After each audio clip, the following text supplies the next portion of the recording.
so he's not here this evening. I just wanted to share that as well. Basically what the format's going to be this evening is we're going to talk a little bit at the beginning. Dr. Hemberger is going to share some information on school funding and advocacy, and we're going to spend some time going through a slide presentation for you on the current budgets for the areas that we're going to be discussing this evening: superintendent, assistant superintendent offices, business services, HR, operations, transportation, tech, and some things related to those areas.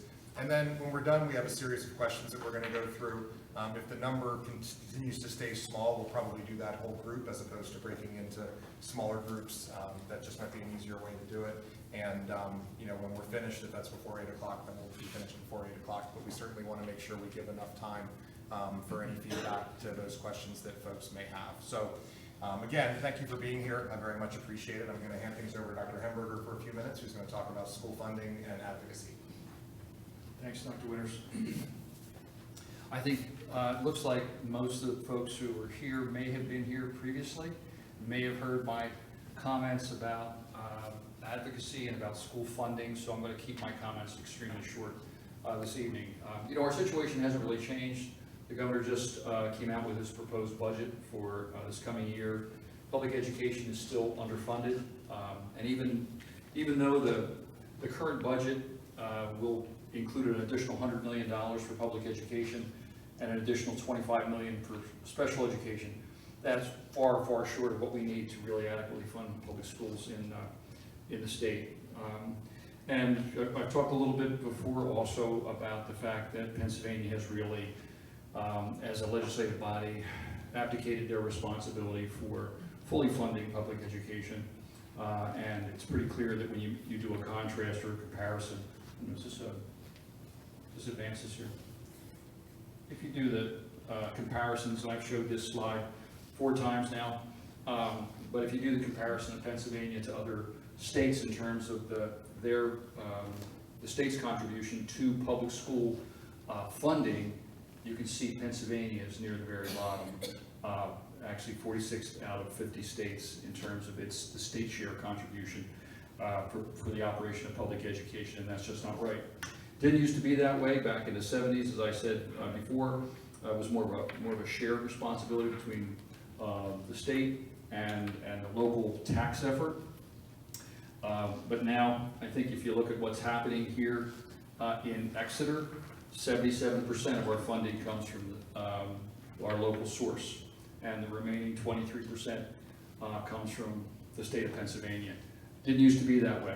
More like 50-50 before, now 73 to 23%. And you can see at the very bottom, if we had continued to keep up that shared responsibility, Exeter would be receiving approximately another $9.6 million.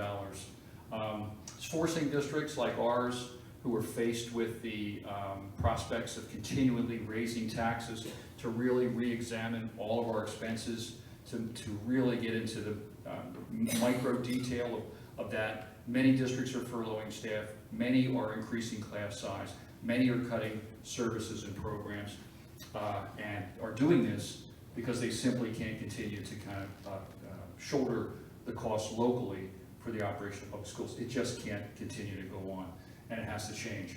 Only 2 ways things can change. As I said before, in Pennsylvania, one is we vote, and we determine that we're voting for those people who are supporters of public education, so we change the nature of the legislature. The current majority in both the House and Senate is not public school friendly, and they continually push for vouchers and support charter schools and other measures that are just not positive for public schools. And the other is advocacy, and advocacy is where we actually speak up. We have a voice. We can contact our legislators. That's part of our right as citizens to actually communicate with our legislators and let them know what we feel. And that's been my plea for folks, is to join us in our advocacy work. I'm putting together a list of folks who may want to assist. What are we going to do? Well, we're probably going to make phone calls. We're probably going to write letters. We're probably going to visit our legislators. But the important thing is that we have to be heard. These folks just can't continue to go to Harrisburg and think that everything's just fine here, because it's not. And we need more revenue for public education. It's not coming from Harrisburg.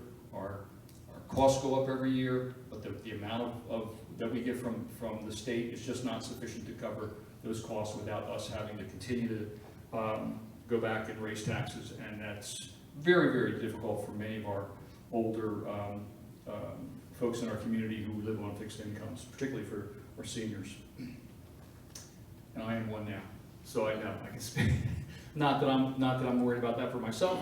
I knock on doors, I talk to folks, I know what they're experiencing right now. People are, and many people view the property tax as a very burdensome part of their household expenditures, even to the point where sometimes they have to waive taking their medication, and so they can just pay their tax bills. So I do have a sign-up sheet. If anybody would like to sign that, again, I'll make that offer. Please sign up, and you can choose to do as much or little as you'd like to do, but I'd like to be able to have a group of people that I can count on, who I can communicate with, and work on our advocacy efforts. So again, thank you for coming out. Those of you who are out tonight, thanks again for coming out and be part of this dialogue that we're having. I'm sure we're gonna have some great conversations at our tables. And I'm gonna turn it over to, I think, Mrs. Gudge. Okay. Thanks, everybody.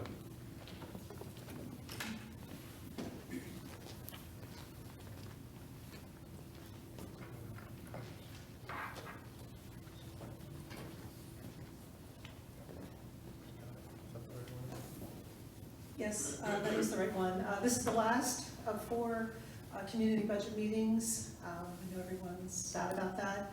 But the reason that we undertook this process was really to try and engage our stakeholders, both internal, our employees, as well as our taxpayers, or the people of this community, to educate, engage, and get your feedback. Because we really are, as a lot of districts have been and continue to face some difficult times with the budget. At the end of last fiscal year, there was a $700,000 deficit that spent more than the revenue. The preliminary budget, with no tax increase at this point, $4.8 million. And I do want to point out these numbers are changing daily as I refine the budget. This current year's budget, 2.7 deficit, that was a planned use of fund balance. So we really need to address the deficit. You know, it's a structural deficit, it's an education deficit statewide. And what Dr. Hemberger said is very true. The state is not funding education the way they should be, with all the increasing mandates, the increase in special education costs. Again, transportation subsidy is going to be flat funded. There's real concerns, you know, about funding and how the effort is on the taxpayer, you know, because as a result of increasing costs, we have to increase taxes, which is difficult to do. So what we're going to look at tonight is the remaining 30% of our general fund budget. And it's really looking at the support services, administration, business, plant, operation, transportation, technology. And this is just a bar chart showing, you know, in the blue, the 2020-21 budget. We're looking at about $24.6 million.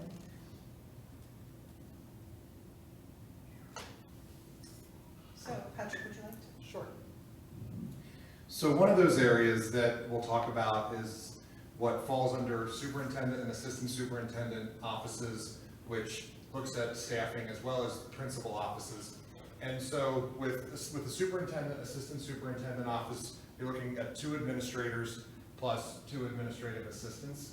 And then principals, 6 buildings, 10 administrators in total, that's principals and assistant principals, plus 13 administrative assistants in those buildings. Most all of our buildings have at least 2. Typically, that is one who is primarily handling the financial and some of the fiscal pieces, the purchase orders, that type of thing, and attendance in some instances as well, and the other one more of the person that's there kind of greeting people as they come in the door, helping address, you know, issues initially with parents, you know, those kinds of things as they occur. It takes a lot when you think about running a building effectively. You think about our K-4 buildings where there is a principal, but there's not an assistant principal, and We lean on very effective administrative assistants to help triage some of those things as they occur. And so our administrative assistants are incredibly valuable and are a very critical part to the efficient operation of all of those departments. When we look at that figure that's there, just under 3.5 million, a large chunk of that is related to wages and benefits. When you add collectively all of those salaries together. The other piece is a very small piece that is used for some different kinds of things, dues and fees, as part of the Act 93 agreement and also the contract of the superintendent and the assistant superintendent. We're allowed to be a member of 2 professional organizations, and so there are dues that are associated with those. We join professional organizations that help us grow as leaders in our respective roles, like the Association of Supervision and Curriculum Development, ASCD, Pennsylvania Association of School Administrators are just 2 examples. Supplies and books, again, very small figure. Office supplies, professional literature. When you look at some of the other items that are there, a lot of those are, when I think about my budget with Dr. Phillips, we have a small number there that we use for opening day. When we do what we give teachers every year, we've done pins, we've done all staff, we've done cell phone holders, those types of things. We set aside money in our budget for those kinds of things.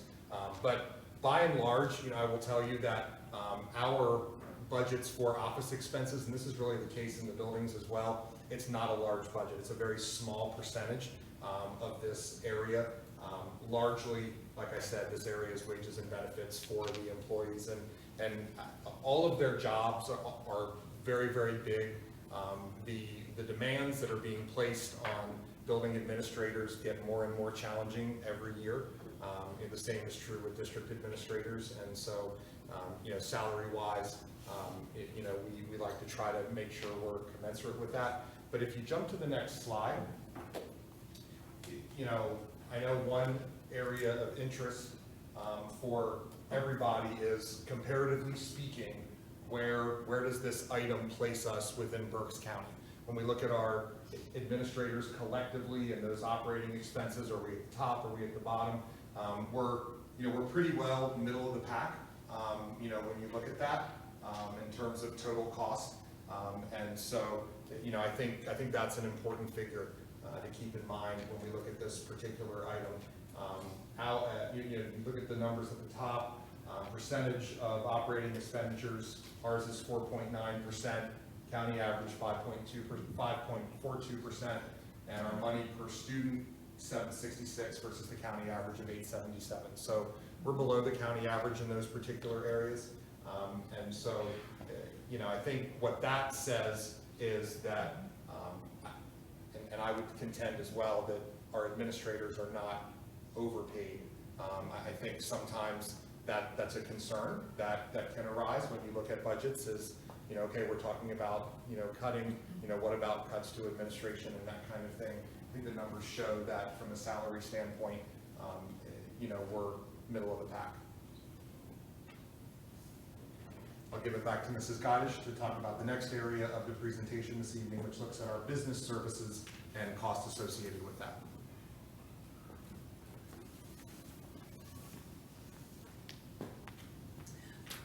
Business services, that is our area. 2 administrators, it's Elena and myself. Elena is the assistant business manager, and 6 administrative support positions. It's a budget of about $855,000, in addition to wages, which make up 96%. We have costs related to an essential duplexing area, so copier rentals. We have 2 very large production copiers. We pay some COBRA administrative fees, and again, our supplies and dues are minimal. Just to give you an idea of what goes on in business services, they're listed there. I'm not going to go through them all, but it is very challenging, and we continue to get new things to do from PDE. For example, ESSA reporting is coming up. with our last annual financial report that was submitted, we had to provide data by school, and that is going to be coming out in the springtime.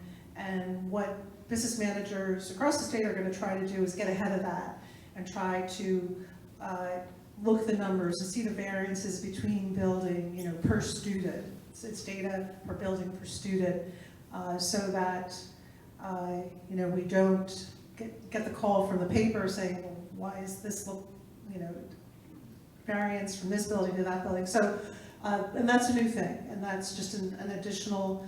I mean, it's good to provide data. Other states have been doing it, but it's just more work for us. Human resources, I'll just go ahead and with this slide, this is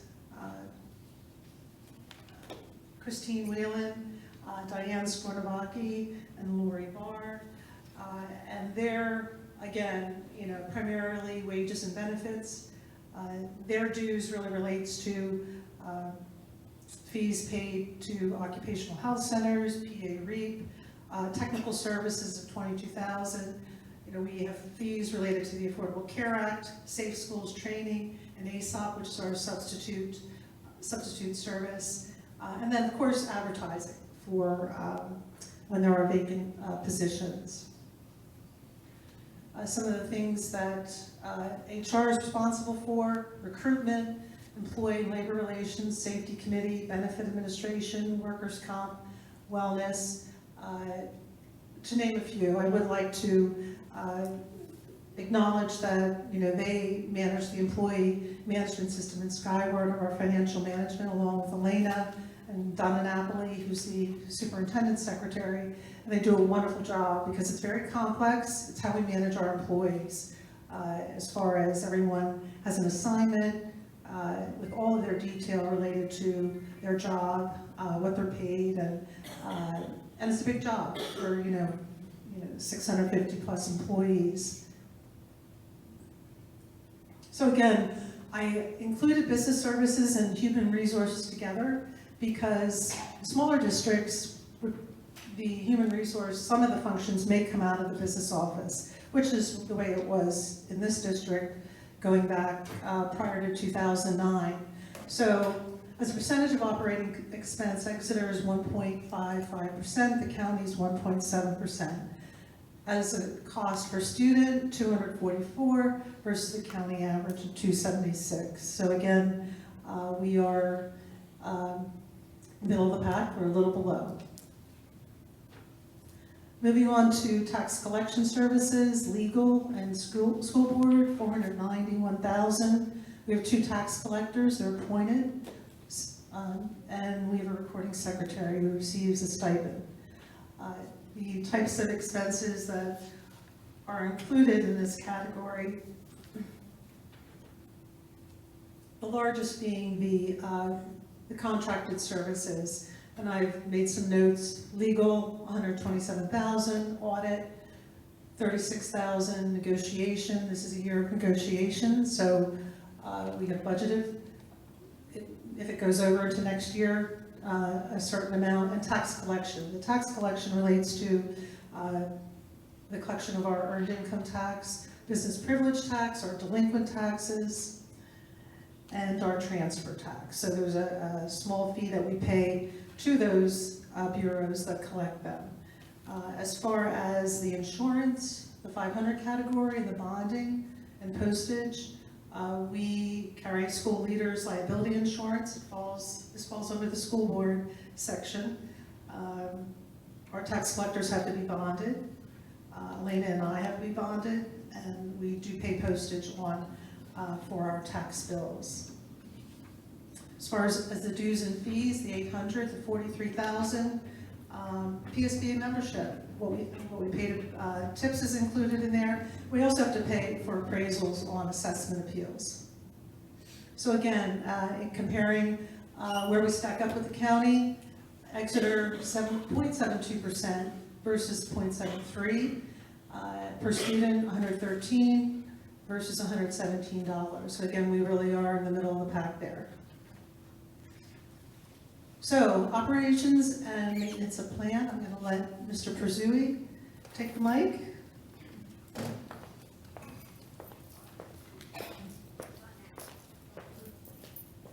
Thank you. Good evening. So for our facilities budget, this slide indicates the overall division of my budget. As you can see on the left, the blue and the orange, wages and salaries, that makes up well over half of my operating budget there. The green section is supplies and utilities. That's anything from custodial supplies to parts and things of that nature, and utility payments for electricity, natural gas, etc. So the purchase property services, the yellow section there, that is for contracted services outside of my staff, vendors and contractors coming in to do work for the district. The little blue sliver there is some sort of insurance that I'm not 100% familiar with. So I think that's good. So on the right side there, you can just see a better breakout of what we pay from the green section there as far as utility, repairs, and supplies. So as you can see along the top, my staff, it's myself and my custodial supervisor, Eric Orsod. I have 4 maintenance guys, 6 grounds guys, and 33 custodians. So that will come into play on a future slide. So do I have to? That's good. I hope we can figure it out. Oop. Yeah, I should have had you do it. Okay, so here is our spending in comparison to other districts and Berks. As you can see, we're right in the middle. We are actually the average for the line item spending comparison. So I think that's a good place to be. It shows we're not overspending or underspending. And like I mentioned before about our staffing, that's going to play into, I believe it's the next slide.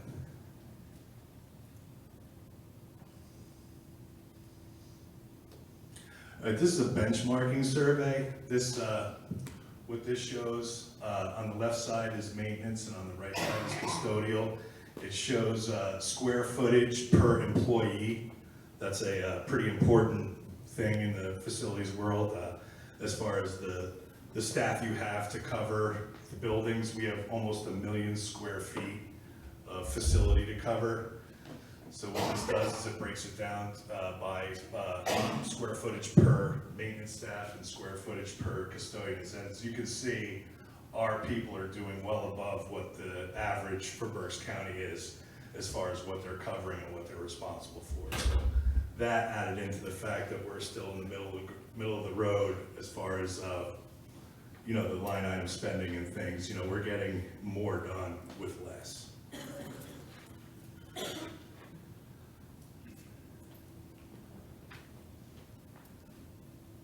And that's expense per student benchmarking data. As you can see right there, we are below the average for what we're spending per student. So, good. So, and do we use a certain threshold when it comes to benchmarking data? Like, for instance, if you go back to the previous slide and you look at the maintenance staff per county average, when you look at benchmarking data, if you have one person per 186,000 feet, that's considered being at 100 percentile. A lot of organizations try to get under the percentile as a way to manage overhead. And I wonder if the districts has sort of like set a strategy to say that our goal is to be in the 50th percentile or the 60th percentile, because it shows that we're a more efficient organization. We're clearly below 100%. So, but do we have like an across the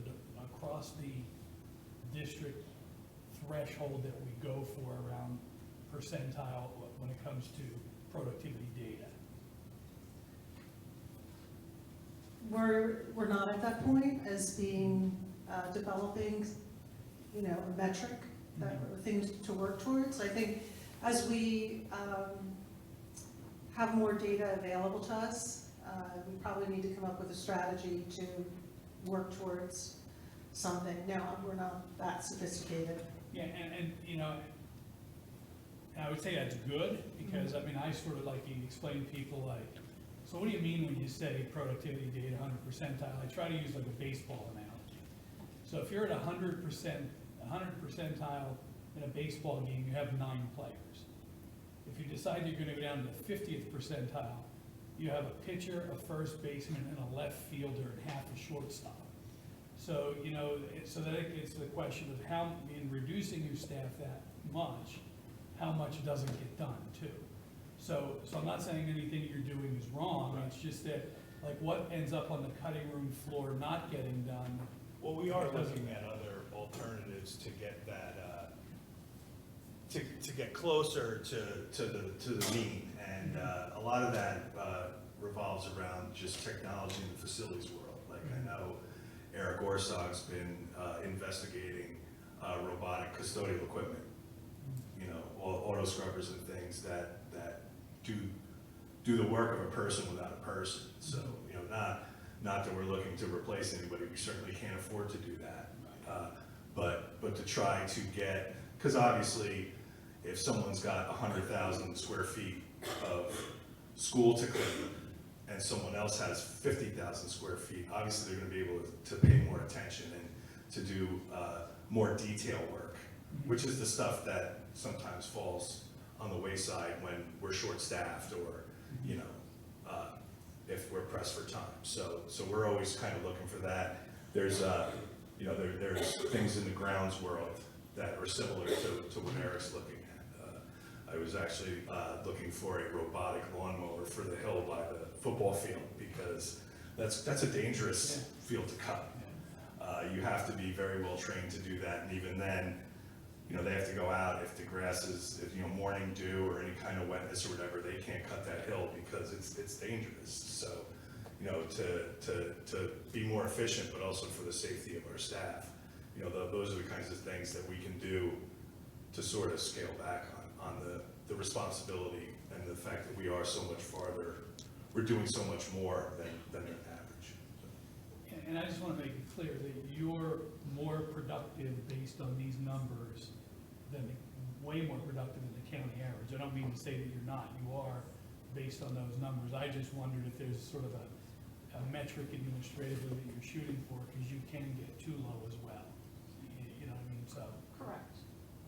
You're right, because then your customers aren't satisfied. Right. So, and I do know over the years in facilities, we've had the discussion about adding more staff, more custodians, more maintenance, but when it comes to what we've been through over the past 10 years, the priority really is the teachers in the classroom and the other support that's in the classroom. And we've added in some areas of other maintenance, but we've kind of held back and looked for other alternatives. I think Eric and Rob do a great job in you know, spreading their staff out to get things done. Thank you.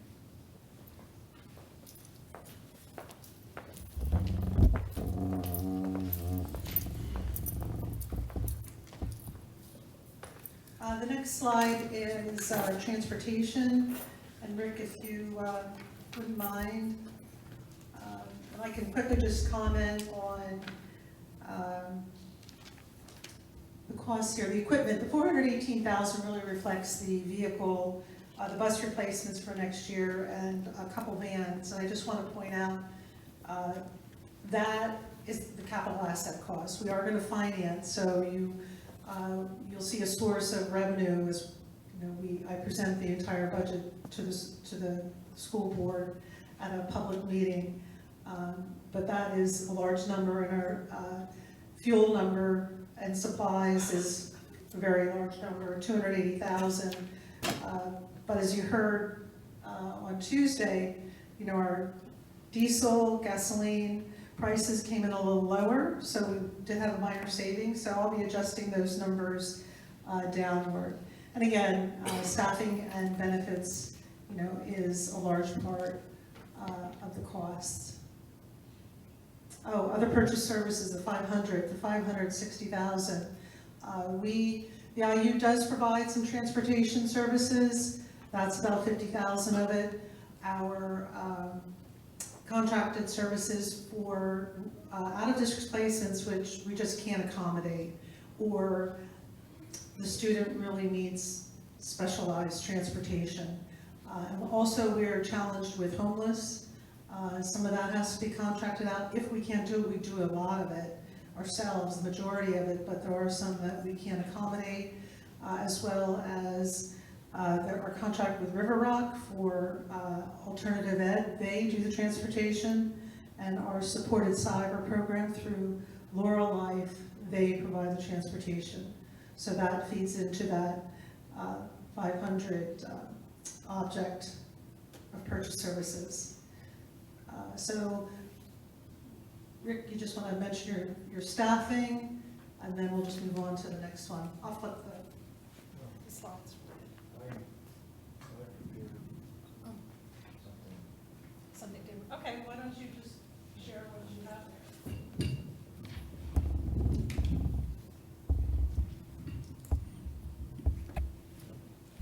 I have a transportation overview. Currently, we have 48 daily routes transporting approximately 4,000 students. These routes transport to the Exeter schools, Dunn Public Schools, alternative school placements. Our vehicles travel in excess of 600,000 miles a year. For the Exeter schools, we use a 3-tier system, and this started when this school was opened. The first tier is the Exeter Junior Senior High School, the secondary. Second tier is 5th, 6th grade, this building. And the third tier is the elementary schools, Jackson Walt, Lorraine, Powhatan Creek.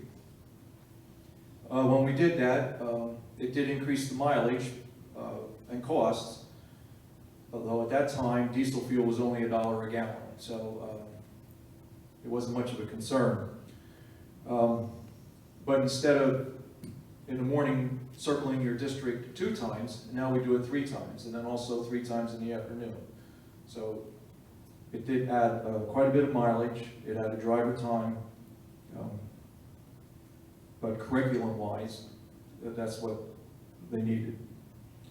We use 27 routes, buses for the regular education transportation and PMBCTC. 4 routes and buses are needed for special needs transportation to our schools. Each of these buses have a wheelchair lift and an aid. 2 of them are air conditioned. We're going to be ordering one next year that also will be air conditioned. We are now getting students where that is a requirement. They have to have climate control. So this adds to the cost. Transporting to the non-public schools, the parents must complete an Act 372 request for non-public transportation. The school must be located 10 miles within the closest boundary of Exeter. If it is beyond that, then we don't have to transport. If it is within that, we have to. We have no choice. Alternative school placements, generally, these are special needs students. There is no mileage requirement. The greatest distance that we're traveling this year is to Hershey, 2 times a day. The homeless and foster placements, which yes, creates quite a challenge. The transportation is shared with the district in which the families have found a place to live. For example, we transport homeless from Exeter to 6 different Reading School District school buildings. We also have numerous students who are living in Reading who we are bringing to Exeter schools. We also have homeless in Laureldale, Fleetwood, Pottstown, Oley, and I'm sure there's a couple more. Currently, we're transporting to 44 different school buildings on a daily basis. We have to adhere to their calendar, their start and finish times. That total does include the 6 Exeter school buildings. A lot of times, I've been approached, why are so many buses following each other around in different developments? So in Laurel Springs, if you have your Exeter bus, you have your special needs bus, you have a St. Catherine's bus, you have a Montessori bus, all on a different time schedule. So that's why there's so many different buses that it might appear are just following each other around, but they're not really. We have to adhere to the schedules of these other buildings and schools. We also transport extracurricular and athletics. We do a majority of the Exeter athletic events, but not all, but we do a majority. The school trips that are between 9 and 2, we can do almost all of those. We need our drivers for the routes. We have a driver shortage, so sometimes we have to say no. This year we are attempting to have at least one bus available for an extended day trip. What I mean by extended, it's going to be leaving before 9 o'clock and getting back after 2. So that driver who drives it, we have to substitute for on their regular route. We've been able to supply one bus for that this year. We'll talk a little about the facility. It's located off Kerr Road, off of Shelbourne Road. It was purchased from the contractor who served Exeter until 1974. He was retiring, going out of business, and that is when Exeter bought the fleet from him and bought the Kerr Road property. The part of the building that is the block, the cinder blocks, that is the addition that the school district put on. Everything else that is there was previously there from the contractor. That addition consists of one working bay, one office, a small driver area, 2 bathrooms that have 1 toilet, 1 sink, and a part storage over the office driver area bathrooms. At the purchase time, the district had approximately 25 school buses and 2 vans. The buses were smaller in size, mostly 66 passengers. They had a few 72 passengers. Our current fleet has 14 student vans, 2 of which are spares for the teachers and coaches to use. 9 passengers is the maximum allowed in a school van per Pennsylvania law. Anything over that, a school bus must be used. We are now up to 50 school buses. We have 7 wheelchair lift-equipped school buses, 2 are spares. We have 954 passenger school buses, mostly used for non-public transportation. 3 of those are spares. We are using those for smaller athletic groups, and also when one of the other buses has to be in for a repair, we need a spare. We have 2 72 passenger school buses that are pretty old. Those are strictly for athletic trips and spare buses. The 12 77 passenger school buses are all assigned to routes. We have 5 78 passenger buses. They are all assigned to routes. We have 15 81 passenger school buses, 6 of which are spares, which are used for athletic trips and when the other buses are in for repairs. We have 2 4-wheel drive pickups for snow removal, checking roads, picking up parts. We also have to deliver Chromebooks, instruments, and lunches to schools that were left on the buses in the morning run.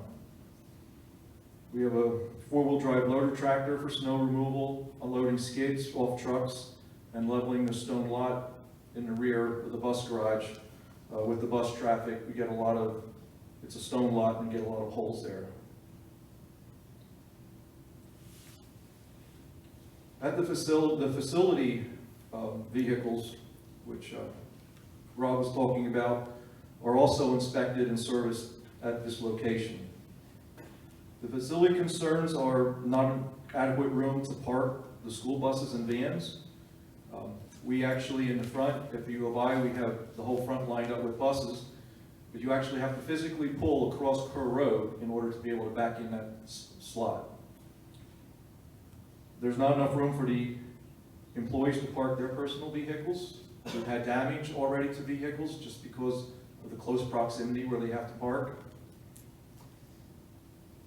The concern of one work bay is not adequate size for the fleet we have. All state inspections are done in that bay. All the buses and vans have 2 inspections a year. Servicing and repairs are also done in that one bay. The driver room is not large enough to have driver meetings, recertification classes, safety meetings, and the restrooms are definitely not adequate for the number of employees that we have. The fuel tanks, we have a 2,000 gallon gasoline tank, a 9,400 gallon diesel tank that were installed in the early 1980s. We have talked about replacement with those for above ground tanks, but they also take up more room. The fuel pumps are old themselves, they need to be replaced. And now with purchasing propane fuel buses, there's going to be another fuel that has to be added, to the mix at the garage. The people reporting to the garage, we have 48 routes daily, so it's a driver for each route. 6 routes have aides with them. We have the 2 mechanics that are Pennsylvania inspection mechanics and also CDL instructor, certified instructors. We have a mechanic helper who also serves as our custodian and a sub-bus driver. An assistant supervisor, he's a CDL instructor. He handles all the video surveillance. Since we have all this surveillance equipment in all the buses now, a huge amount of his day goes to retrieving information and getting it to school principals for whatever they need it for.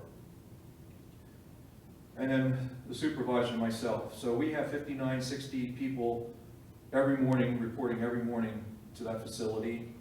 In the afternoon, if there's athletics, we can have up to 5 more people there to run athletics. So the facility is maxed out. Facility updates. Each previous board from 1993 has determined that it would be a very poor investment for the taxpayer to spend any money at that location, and therefore it hasn't happened.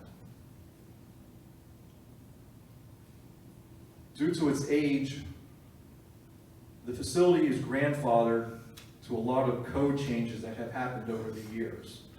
If we ever did any major renovation, we would have to meet those codes and we would lose room. We would have less room than what we have now to park the buses.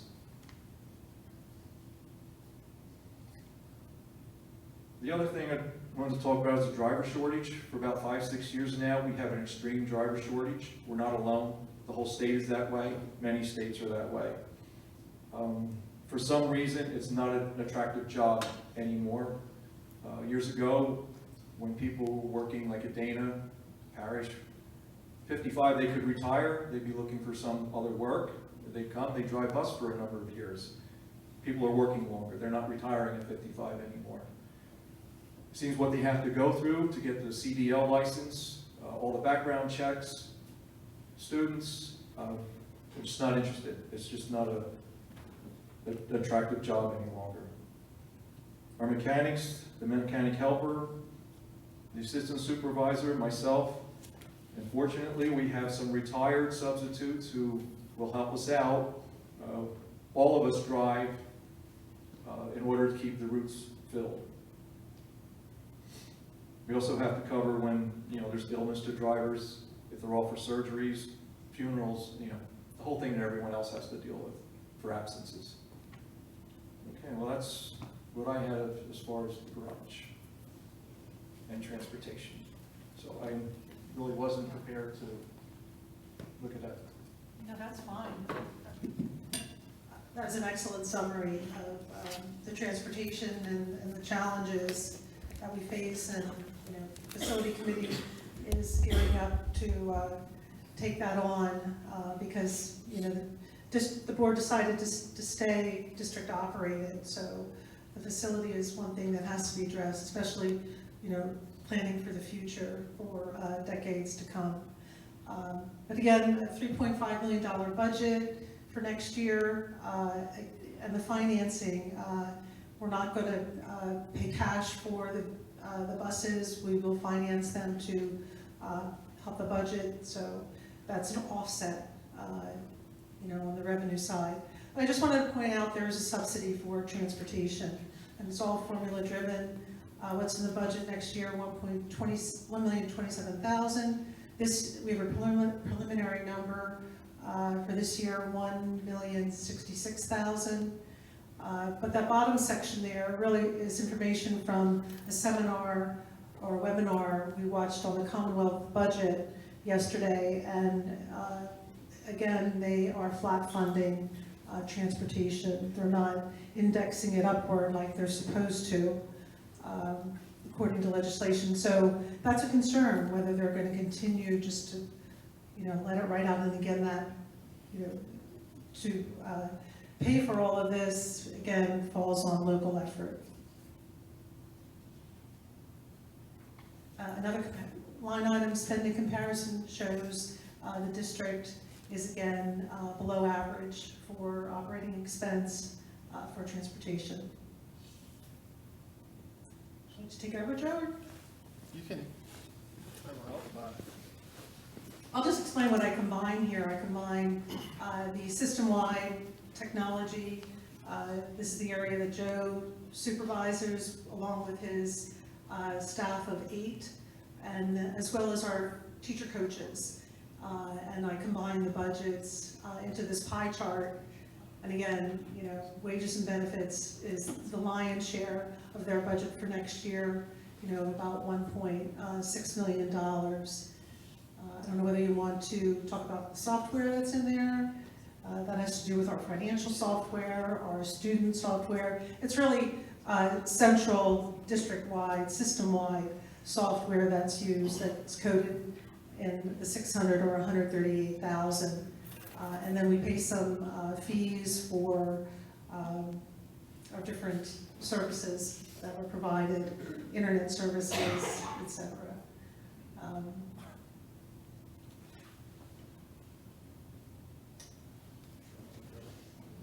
So the technology budget is really sort of a composite of all sorts of areas. So we're talking about the financial information software, student management software, scheduling, grading, all of the PIMS data, all of the instructional software, sort of all falls to some extent within the IT department.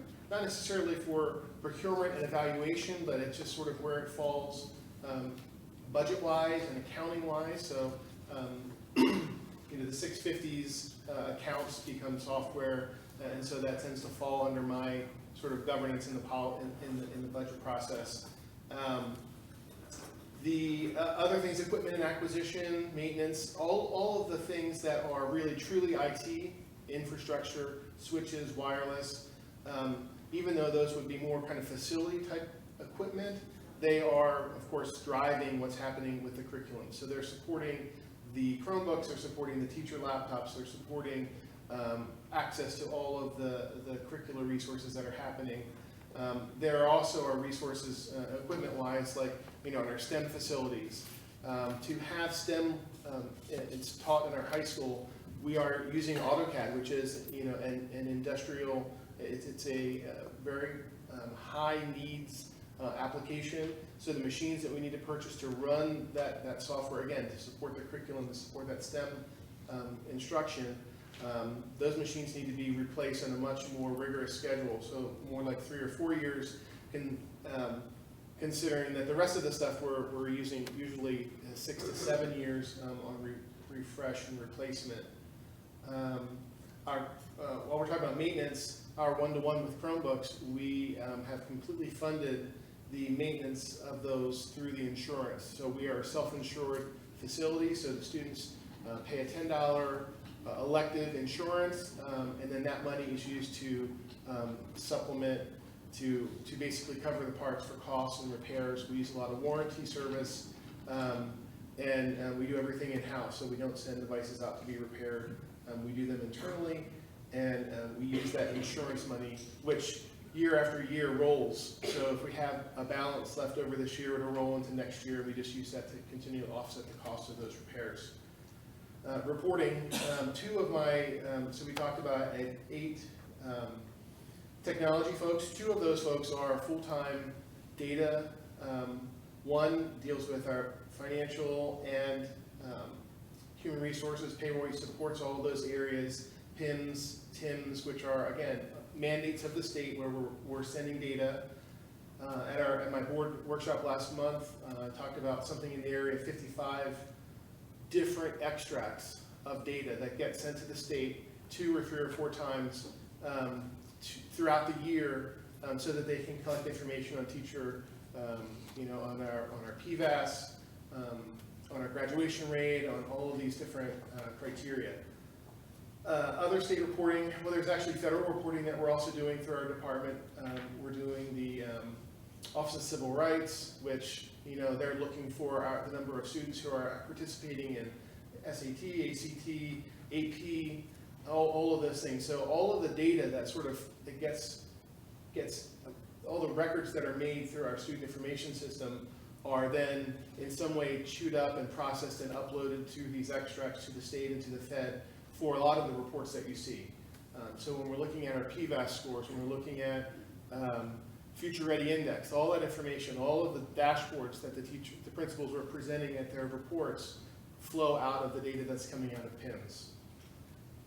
Communication, so my department, again, I said wireless switching, a percentage of one of my accounts was our internet bandwidth, which continually grows, as the need for resources, outside resources, every 3 to 4 years, the IU, which supports us via the network, they keep growing their countywide wide area network, and the amount of gigs that we're then using or paying for keep going up. And it's an interesting factor over time. Today we were talking about 5 years ago, we were paying about $25 a meg, and now we're down to about 14. So as a factor of time, we're getting a lot more bandwidth, but the price, because it's such a commodity now, when I started here 20 years ago, we had a single 1.5 meg T1, and it probably cost twice what we're paying now for 10 gigs of transit on the internet. We also support phones in our department. So our district phones, which are locked up in here right now, but all of the phones, there's a phone on the wall over there, all of our phones, all of our lines, all of the fax machines, all the support for that are also a part of our budget. Like I talked about infrastructure, we use E-rate. So all of you who pay a phone bill, on your phone bill you will see something called Universal Service Fund. That is a tax on all telecommunications, and that money goes to the Fed, and then they divvy that up to school districts based on participation in school lunch, in the school lunch program. So we typically qualify for a 50% reduction in projects that we're working on relating to infrastructure. So we have our core switches at our high school, which power basically all of the internet throughout the district, are in their 7th year currently, and that would be the point where we would need to be replacing them. So we did a mini bid, and so the cost of that will come back, and we will be responsible for paying 50% of that. So it is a nice way of offsetting the cost of some of that infrastructure. I talked a lot about the meat of what I do and what technology is, but the reality is we're supporting curriculum and the technology coaching. I have Dan Wilczek here. Missy Dow is also one of my coaches. They're instructional technology specialists, but the reality is they're just instructional specialists. So what they do every day is they go out and they work with teachers, they work with administrators, and they work on practice, the practice of teaching, and how you refine that, how you use technology to support that. It would not be possible to do the amount of work that Dan and Missy are doing with just 2 trade days a year. Dan and Missy can go and push into a classroom, they can help a teacher build lessons, they see what's going on, they look for deficiencies in the data, they just do a lot of workshops, and again, they use opportunities first thing in the morning, late in the afternoon, during planning periods, during lunches, and their coaching is just super valuable to the district. And sometimes a lot, we were talking about these elements don't fit necessarily in your technology, so it's really hard when you're looking at a budget comparing us to other districts. I was at the Technology Advisory Group meeting today, and we were talking about who has responsibility for what, and instructional coaches would not typically fall under technology. They would be under the superintendent's office in some areas. So it's interesting, we have everything here, and again, I advocated very strongly to keep the coaching in our department because they work so close with our team, they know where the problems are, they can see, you know, for instance, we just had this email from the state basically saying that a certain version of software that will be rolling out this week would break all assessment for the spring. So Dan and Missy were, you know, integral working with the team to figure out, okay, if we can't do this, or if we do this, how do we use the technology to, you know, overcome that issue? Did you mention security cameras? Yeah, so I talked about security cameras. I think it was listed somewhere else, but we are supporting something in the area of 300 plus cameras now, just as a factor of security and safety of the buildings. This is a growing time suck in the department. There's so many cameras, and the cameras need a lot of TLC. There's a camera in here somewhere, right there. So there's a lot of TLC that's required for all of the cameras. They're all network enabled. Almost all of them are network enabled. We still have cameras that were purchased 10 years ago that we're in the process of refreshing. The problem with security cameras is now they are just like everything else, and they are on the network. They are a device. They require slots and switches in the data closets, and they need to be on a 5 to 7 year replacement cycle. And again, with cameras, the technology that we were purchasing 5 years ago and the technology we're purchasing today, it's substantially cheaper and substantially higher, higher quality. So, but regardless, they still require a lot of TLC, hands. We don't have someone who's sitting and watching the cameras 24/7, but just like Rick was saying, when there's an issue, the principals get involved.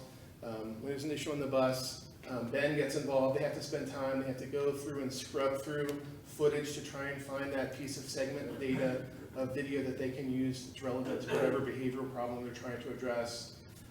So it does crunch a lot of time. And again, this is just another line item spending comparison, and technology and coach combined, we're again below average. Would you like to address this one? Sure. This is all of your instruction software.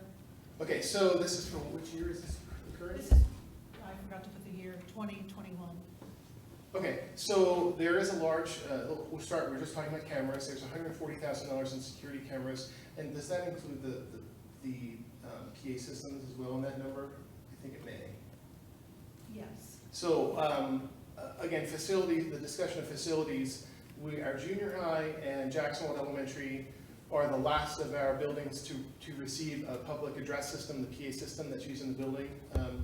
We received notification from the current vendor that the products were no longer supported and are in really bad shape. And they are just critical to communication. If there's a problem in the building, for the administrators to be able to send out an all call in the buildings. So 2 of our buildings are in the process of getting refreshed for public address systems.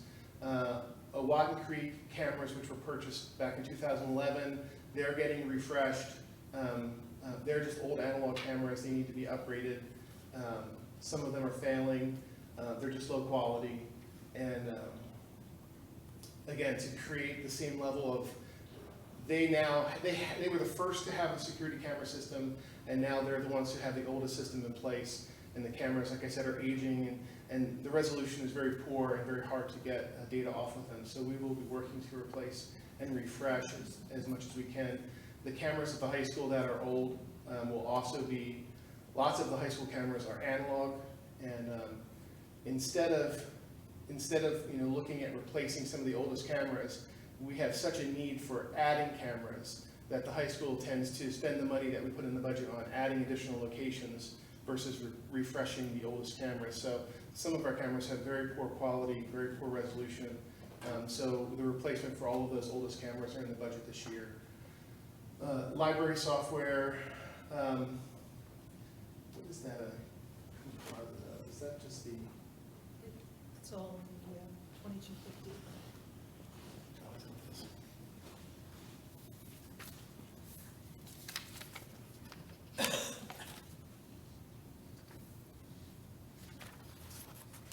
So the library software, like our buildings have a card catalog, electronic card catalog, and we have some additional software that we're using for collections, basically, for some resources, online resources, Almanac, Overdrive, which is an ebook system in the library, in the secondary. That's why I can see that.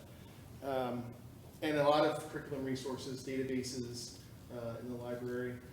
Technology support replacement. So that number, the green wedge right there, is we talk about Rifton being our newest building, but we're looking at 2011 for when a lot of that equipment went into place. I'm sorry, Awatton. So Awatton's projectors were purchased when the building went in.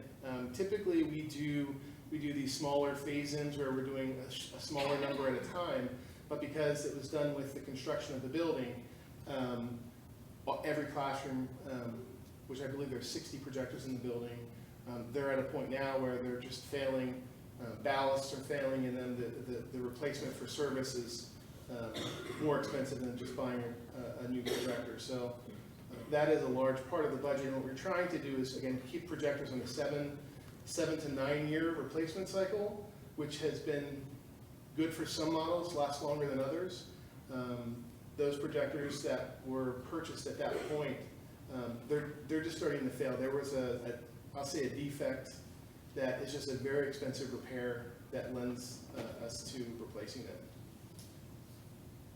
them. Instructional replacement technology. So we have a lot of, like I was talking about earlier,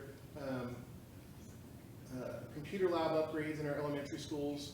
The iMacs were purchased in 2008 that are currently in those facilities. They've gone through several iterations of life. They started out as Macs.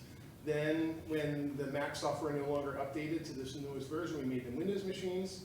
Then when they became a little slow and long in the tooth for Windows, we made them Chrome. And so they're working very well. However, pieces are starting to fail on them. So in our lower grade, students come into the lab, they can log in by, they have a card with a barcode on it. They can hold the barcode in front of the camera and it'll log them in. This would be K to second grade. Those cameras are failing, so it's just creating some issues that the machines have to be rebooted, some networking issues, some screen issues. It's time for those machines to get repaired or replaced, and what we're intending to do is sort of make the labs very similar to what we have at Rifton, where the room will be sort of an open space without computers. There will be a cart in there. So if fourth graders are going to a lab to work in a collaborative environment, they can bring their own devices, and the other grades could actually use a Chromebook cart, which would be in the lab already. Our iPad minis, this is a lot, I'm sorry folks. The iPad minis, Apple builds in, they have this planned obsolescence. All of you who have iPhones know what I'm talking about. The planned obsolescence basically is when they get to a certain point, they no longer support by providing updates. So last year we had about 300 machines that fell out of support. They were running iOS 9, and a lot of our software, our curricular software, no longer supported that version of iOS. So when we were trying to run Dreambox, we were experiencing all sorts of issues that led us to push to replace those machines. So we pulled those older iPads, we sold them on the market. We really didn't get much for them, but they did have some value. They didn't go to a landfill. They were actually reused, and we got some money for those. We probably would do the same thing for the Mini 2s that are falling out this year. Now, they've actually ended support at the beginning of this year when iOS 13 came out. They are still in iOS 12. So it's sort of, we're sort of trying to figure out at what point, would they be something we could delay? It's a possibility we could delay it, but we have to consult with the software we're using to make sure that, what their timeline is for supporting the older version of iOS. Senior high, junior high STEM labs, like I said, the requirements for the software are high. The machines are very nice machines that we will reuse. So we will take the machines that are currently in the STEM rooms and we'll push them out into our business office or school offices to replace machines that are getting a little slow or old. We definitely try and upcycle and reuse as much as we can. 10th grade Chromebooks. We're also in the process, when we started down the road with Chromebooks initially at the high school, we were only able to do a 3-year lease. Now we're working on going into a 4-year model.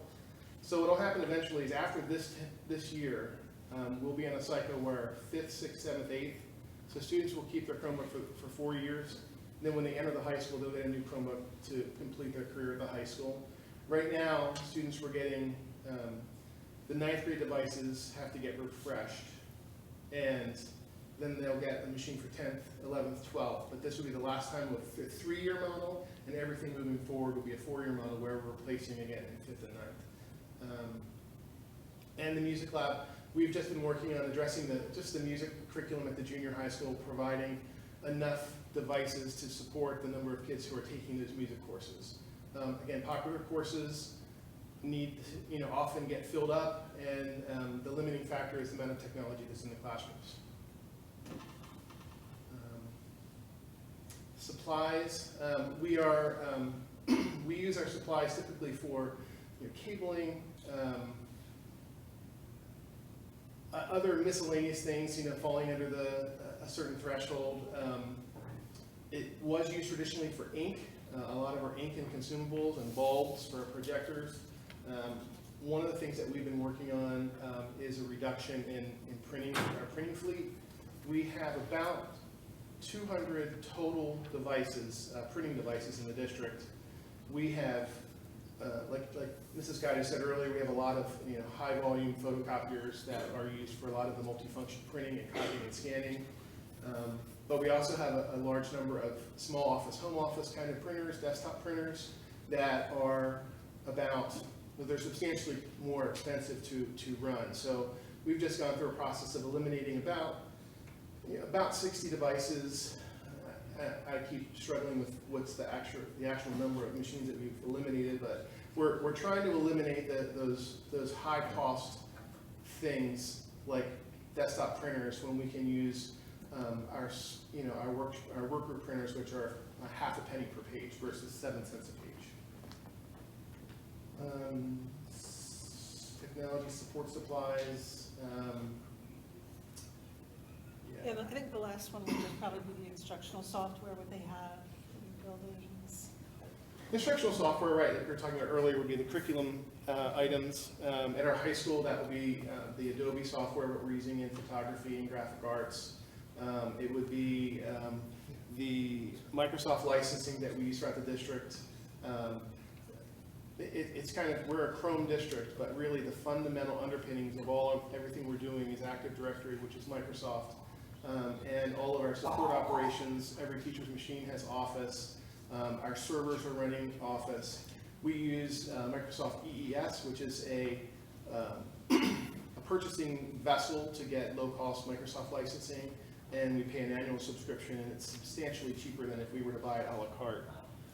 We also have things like BrainPop and Dibbles and WorldBook Online and My Learning Plan. So again, it's a hodgepodge. It's professional development software. It's instructional software. Our on-hand schools, which is our data warehouse. Some interactive whiteboard licensing. It's a variety of software, and we are actually in the process, Dan is in the process of doing a survey to do evaluations on all of the things that we have to just sort of refine it and see what are we really using, what are we getting out of it, how is it a benefit to us, so that we can evaluate, is it something we want to continue to support, and just look at the efficacy of using it in the district.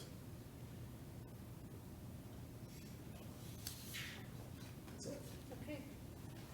Thank you, Joe. Very good. And next Tuesday at 6 o'clock at Business Function Committee meeting, Joe will be present to discuss more about technology procurement in next year's budget. I did just want to mention we will be financing, we have been financing our Chromebooks and iPads, so again, that helps the budget. Just to wrap it up here, these numbers are very small. Capital projects was on the agenda, but I will go into this more detail as we go through the budget process over the next few months. So I really won't labor it. 2021, 3.5 million, but we also have 312,000 in the general fund budget for smaller projects. And again, this is a summary of our financing where at some point we may need to, well, we will need to look at additional borrowings, especially considering if we need to do some work for a transportation facility. Finally, debt service, 8.96 million. This is a chart of interest and principal. And again, just to circle back around, this is a slide from PASBO's 2020 Commonwealth Budget Seminar that we watched yesterday. And just kind of circle back to what Dr. Hamburger was saying, that advocacy is important. I wish I could say that word. But for all those reasons listed there.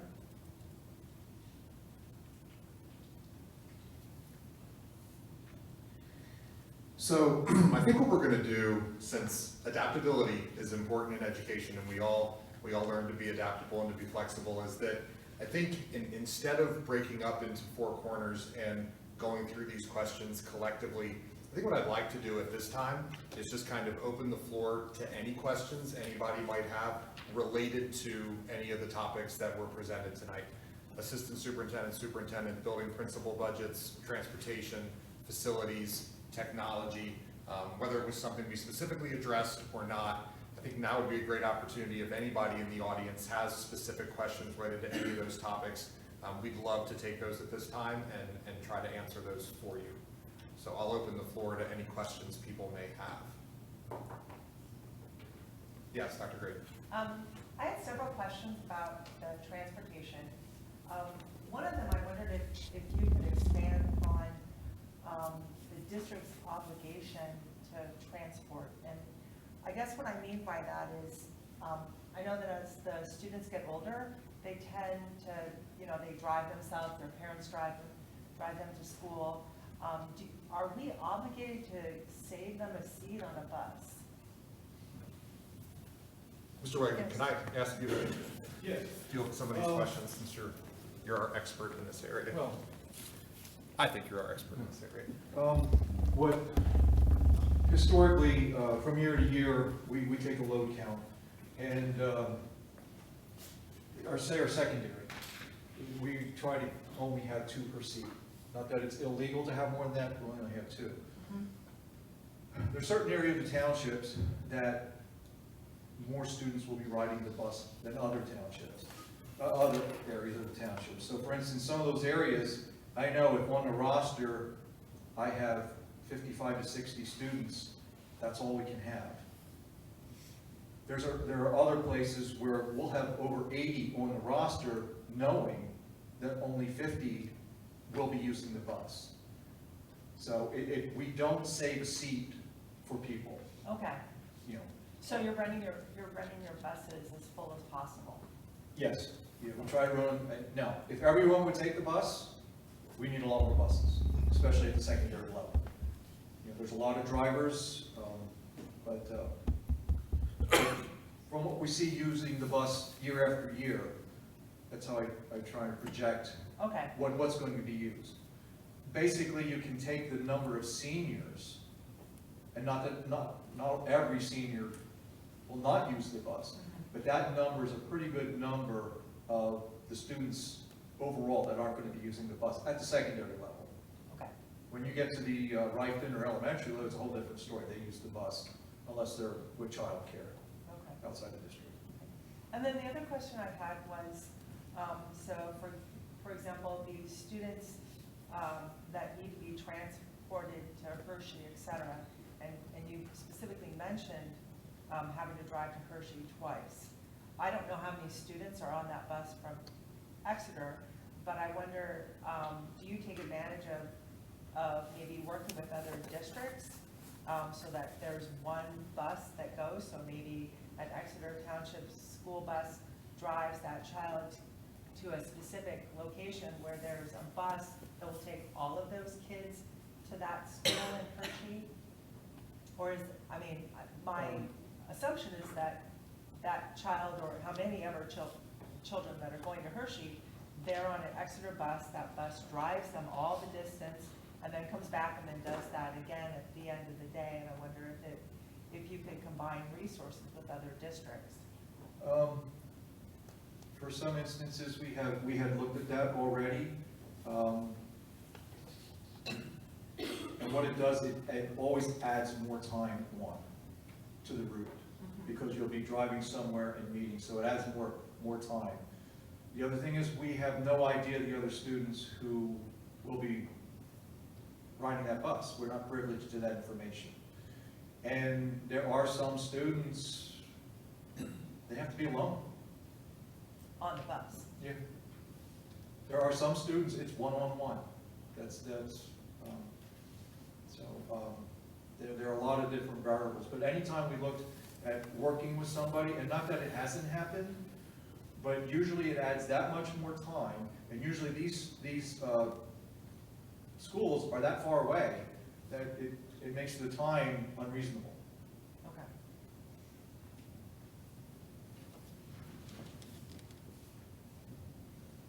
Are there other questions about any topics that we discussed this evening? Yes? I'll speak of the bus garage. I know a while back, when they were talking about the garage mahal, there was money that was actually going to be used for that funding. Whatever happened to it? It was, one was 1.5-ish that was in some settlement that was gonna come in. And there was funding for the garage mahal put aside. Whatever happened to that funding for that money here? Well, it wasn't put aside. I mean, at that time, when we look at our capital needs, we kind of look at the different projects, and at that point, the transportation center was on the radar. It was really on the radar.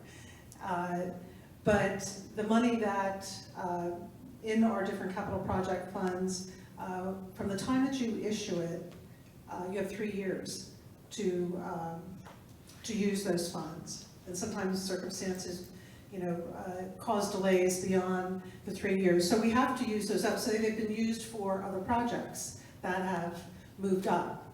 For example, the work that's being done at the junior high right now with the chiller, as well as what's going to happen this summer, Jackson Wall and Lorraine to finish off their unit ventilator replacements. So you have to keep using your funds. You don't really set it aside. And when you borrow money, you never specifically say any, when you're borrowing additional funds for other capital projects that may come before the district. But at that time, it was part of the whole budget plan, but that plan changed.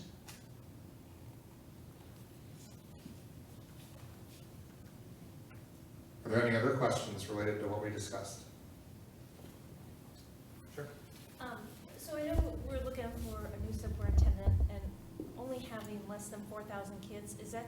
Do we need both a superintendent and an assistant superintendent, or is that something that can be filled by just one person and like a curriculum director, somebody, lower than that? It's a really interesting question. I think lots of different districts have looked at the structure of district offices in different ways. I think when you look at all that goes into developing a quality education in a district, you need a second individual along with a superintendent because of just those curriculum and instruction pieces. Now, some districts use an assistant superintendent, some use an assistant to the superintendent, some do a director of elementary and curriculum and a director of secondary curriculum. There are lots of different ways that can be structured. We have found here that the pairing of superintendent and assistant superintendent works well. A lot of my primary responsibilities currently fall under the area of professional development, curriculum and instruction, K-12, and making sure that we have a guaranteed viable curriculum to meet the needs of all of our students. And then, you look at the superintendent's role and looking at oversight of all the different operational areas that were referenced tonight, as well as a lot of the safety and security pieces to make sure those things are running smoothly, and some of the public relations pieces as well. So I would say based on our numbers, based on my experiences, I think we definitely need 2 people in that office. And I really believe that the structure of superintendent and assistant superintendent works well. When you look at other districts in Berks County that are our size, the composition of their district offices are similar in terms of number of personnel. Titles may not be the same, but in terms of number of individuals that are in that office that are working on the comprehensive education of the students, pretty comparable in numbers or greater than what we have here. Does that help answer the question? Other questions? Yes, Dr. This is Grady. not a question, Okay. but actually I was looking at the suggested questions, and the first question is associated with public relations. And from my perspective, I think that the more you advertise our district and get community members and parents on board, the more support you'll have for the district. Yeah, I think it's definitely a good point. Public relations is definitely something that we constantly need to look at. I think one of the things, this is just my perspective, in general, I think in public education, districts don't always do the best job of promoting the great stuff that happens in them, whether we're talking about Exeter or other places. And there's a ton of amazing stuff that's happening in our district. And, so we always need to be constantly looking at, using Facebook, using the website, using other means that are out there to promote some of those great things that are happening. We don't have a full-time public relations individual at this time. Most districts don't. There are some that do. But a lot of those PR things have kind of farmed out into some different areas. Principals have taken on a lot of that. Mr. Campbell's here. He tweets a lot of stuff out in terms of what's happening at the high school.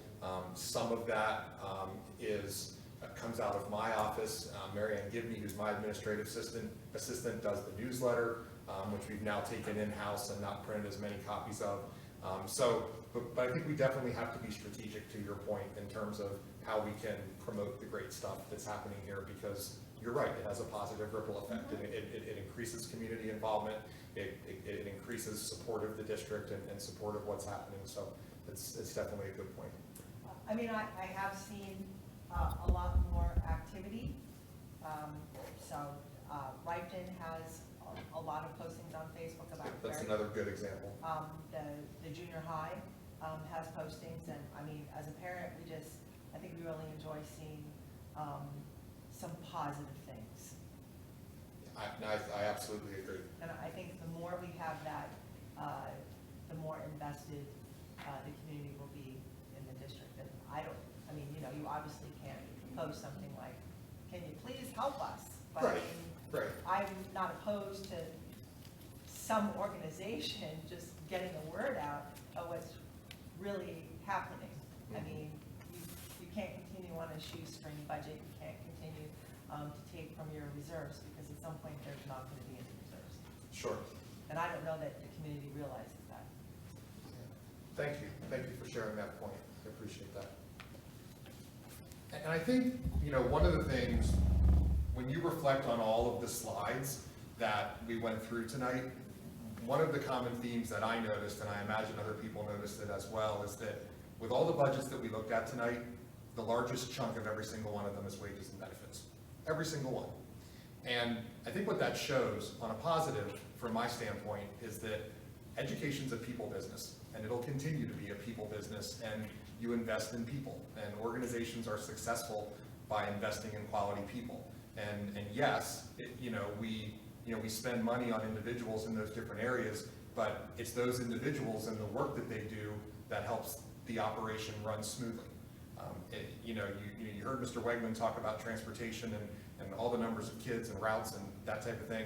That only works because we've got a strong transportation department and bus drivers that make sure that our kids get to school safely every day. That doesn't happen, then the kids aren't here, the operation doesn't work. And you can say that about facilities and Mr. Brazuli's folks making sure that buildings are clean and items are fixed, technology, having the devices in hand. And so yes, there are those big wages and benefit figures throughout the presentation, but it shows that we invest in people, and I think in education, that's really important because we're educating people, we're educating kids, and at the end of the day, that's really what matters. Any other questions, thoughts, comments related to what we discussed? Yes? So my question is, we have three elementary schools. My question is, are they at capacity with, the kids? And has the district or the administration looked at possibly, if they're not at capacity, closing down one and, shifting students so that we have buildings that are full? And would that help with any of the transportation and bus routes and lessening up some of those, routes at all? It's another really, really good question. As far as, at least in the 2 years that I've been here, we haven't really had hard conversations around, the possibility of, looking at buildings, shifting kid numbers, that, all that you're talking about. In terms of, from a capacity standpoint, I know that I'm fairly certain that all three of our buildings are pretty close to capacity. Now, I don't have numbers in front of me, so I can't speak to that with 100% certainty.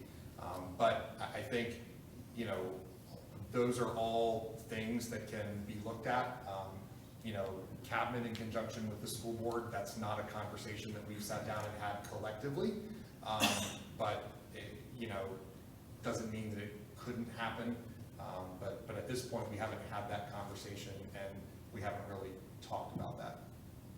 But then if you make a move like that, then you're having a ripple effect on a number of different True. areas. It's Because correct. then you're talking about taking your class size up. You're really, it's not just a matter of a building, it's a matter of affecting your sort of educational product as well. Very true. And I think the other piece that goes along with that is I think there is some value in the idea of, what I'm going to call a neighborhood school. I think, within a district, families, may very well choose to move into a certain area of that district because they feel a connection to that one particular elementary school for one reason or another. Maybe they grew up in the community and that's where they went and they want their children to go there as well. And so, the other thing that starts to happen when you make some of those shifts is that, you may run the risk of negatively impacting the overall culture of that building. And building culture matters a great deal, especially at the K-4 level where, teachers get to know the parents and the principal gets to know the parents and the kids, and it really becomes a very tight-knit community. And one of the things that I notice when I go into all three K-4 buildings, they all have their own very distinct culture, and that just really fits for that building. And many of the folks that have been teaching there for quite some time. Yes? I have a question though. If you do empty a building, doesn't that leave the building empty for something else to come in? Yes, it does. And we could actually lose out on that just by emptying that building. That's correct. So if the building were empty, for example, nothing would be stopping a charter school from coming in and potentially, using that, if they wanted to. So yes, that's a good point. That's another thing that could, potentially occur in that kind of scenario. Anything else? I think I just have one statement. Sure. It is really sad to see that there's only 3 people, I think, from the community, and the rest of us are employees. And when you go onto Facebook, and there's ever a board meeting, there are all these people who have all these negative comments, but where are they tonight? Where have they been in any of these meetings? They have not been here, and that's really sad when you see that, and there's so few people that have come out and made the effort to see what we can do to make a difference. Yeah, I too wish that we would have had stronger turnout. When we had the very, very first meeting, I think it was Mr. Japina that had said, we want these meetings as an opportunity for the community to engage with us and, let us know their thoughts on some of those things. And, we got kind of excited after the first meeting. We had 70, 75 people here, and we thought, okay, that's pretty good, and numbers have steadily gone down since that first meeting. You know, I definitely think it's always instructive anytime you do something like this to kind of bring all the players to the table at some point and say, okay, we've done 4 of these budget meetings this year. You know, we saw numbers go down dramatically. You know, why did that happen? You know, if we want to continue to get community engagement, you know, what kinds of things do we need to do in the future to make that happen? And so it's definitely an opportunity for, you know, administration in conjunction with the board members that are here as well to have that dialogue and figure out what we can do moving forward to, you know, up that engagement. You know, I think, you know, Dr. Graydon's point, you know, is well taken. You know, maybe if we continue to do a better job to even more positively promote what we're doing in the district, maybe that'll encourage more people to want to get engaged and get involved. You know, and I do, you know, very much, you know, appreciate, you know, all the board members that are here tonight. We've got 5 board members here tonight: Dr. Hemberger, Mr. Miller, Mr. Japina, Mr. Fiddler, and Mr. Aaron. See, Hunter, you were hiding. I didn't see it. So I certainly appreciate, you know, those 5 folks being here tonight. And we've had 5+ board members in all of these meetings. And so, you know, collectively with administration, you know, we care and we value that feedback. But yes, you know, I agree with you. I wish we could have more people here, for sure. Anything else? Well, for those of you that did come, thank you so much. I very much do appreciate it. You know, we'll be here, we'll be around if anybody has any additional questions. And even though we didn't go through the 6 questions, I'll try to get those on the website just so that they're there as a place to refer to. And if you're reading through them and you have ideas, you are certainly welcome to email any of the administrators that were here if they're department specific, and or any of the board members with those suggestions. We would very much love that. Just a reminder again, there's the advocacy sign-up sheet right there beside Dr. Hemberger if that's something you would like to do. As well, if you have suggestions in general, not just tonight, but about any of the budget meetings, I know a number of you have been to several. There are index cards in that black basket there at that table in the front. I'd love for you to write some of that stuff down. That would really be useful to us. So thanks for coming out tonight. Be safe driving home.